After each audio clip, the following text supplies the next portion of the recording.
জুলাই আগস্টের ছাত্র জনতার তীব্র গণ আন্দোলন থেকে গণ অভ্যুত্থান। তোপের মুখে ৫ আগস্ট দেশ ছাড়েন শেখ হাসিনা। গণ অভ্যুত্থান থেকে আসে নতুন বাংলাদেশ গড়ার পথ। তবে দেশ হারায় ৬ শতাধিক তাজা প্রাণ। শত শত শহীদের রক্তের বিনিময়ে আসা গণ অভ্যুত্থানের ১ মাস হবে বৃহস্পতিবার।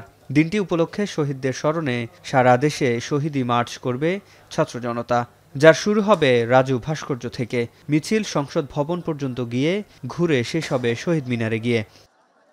আগামীকালকে আবারও আমার ওই শহীদ ভাইদের স্মৃতিকে, স্পিরিটকে নিজের মধ্যে ধারণ করে আমার ওই যে আহত ভাইগুলো এখনো হাসপাতালের বিছানায় কাতরাচ্ছে, আমার যে ভাই বোনগুলো তাদের হাত হারিয়েছে, পা হারিয়েছে, চোখ হারিয়েছে, তাদেরকে স্মরণ করে তাদের স্মৃতিকে ধারণ করে আমরা আগামীকাল ৫ সেপ্টেম্বর আমাদের ছাত্র জনতার অভ্যুত্থানের ১ মাস পূর্তি উপলক্ষে আমরা একটি শহীদি মার্চ করতে চাই।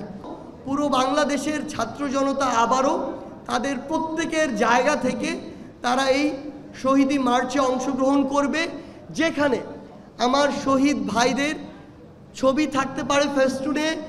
আমার শহীদ ভাইরা যেই চেতনাকে, যেই স্পিরিটকে ধারণ করে নিজের জীবন দিয়েছে সেই কথাগুলো থাকতে পারে। সেই সাথে চাঁদাবাজি, অনিয়ম ও বিপ্লব রক্ষায় নতুন কর্মসূচি ঘোষণা করেছে বৈষম্য বিরোধী ছাত্র আন্দোলন। ৬ সেপ্টেম্বর থেকে সারা দেশের জেলা উপজেলায় যাবে কেন্দ্রীয় সমন্বয়করা। ৬ সেপ্টেম্বর থেকে আমরা সারা দেশে বিভাগীয় সফর শুরু করব। আমাদের প্রত্যেকটি বিভাগে টিম ভিত্তিক আমরা আমাদের এই মানুষজনকে সুসংগঠিত করার চেষ্টা করব। তাদের জন্য কিছু নীতিমালা থাকবে, এরা এই নীতিমালার বাইরে গিয়ে কোনো কাজ করবে না। অনেক জায়গায় দেখেছি যে সমন্বয়ক পরিচয়ে অনেক ধরনের দুর্নীতির সাথে জড়িয়ে যাচ্ছে, সিন্ডিকেটের সাথে জড়িয়ে যাচ্ছে। আমরা মনে করছি তারা আমাদের লোক না, তারা আসলে আমাদেরকে প্রশ্নবিদ্ধ করার জন্য এই কাজ করছে। এ সময় সমন্বয়ক হাসনাত আবদুল্লাহ বলেন, আওয়ামী লীগের সংবিধান দেশের সংবিধান বলে চাপিয়ে দেওয়া হয়েছে। বিপরীত মতাদর্শ দমনের রাজনীতি করেছে তারা। আওয়ামী লীগ কিন্তু একটা কোনো রাজনীতি না, আওয়ামী লীগ ছিল একটা ধর্ম।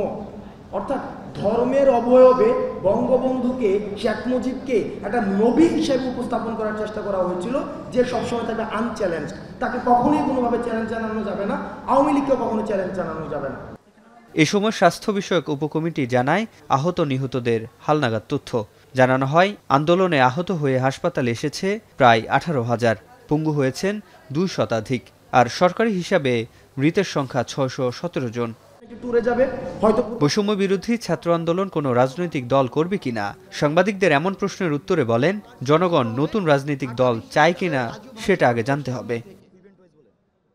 সিফাত শাহরিয়ার, এখন, ঢাকা।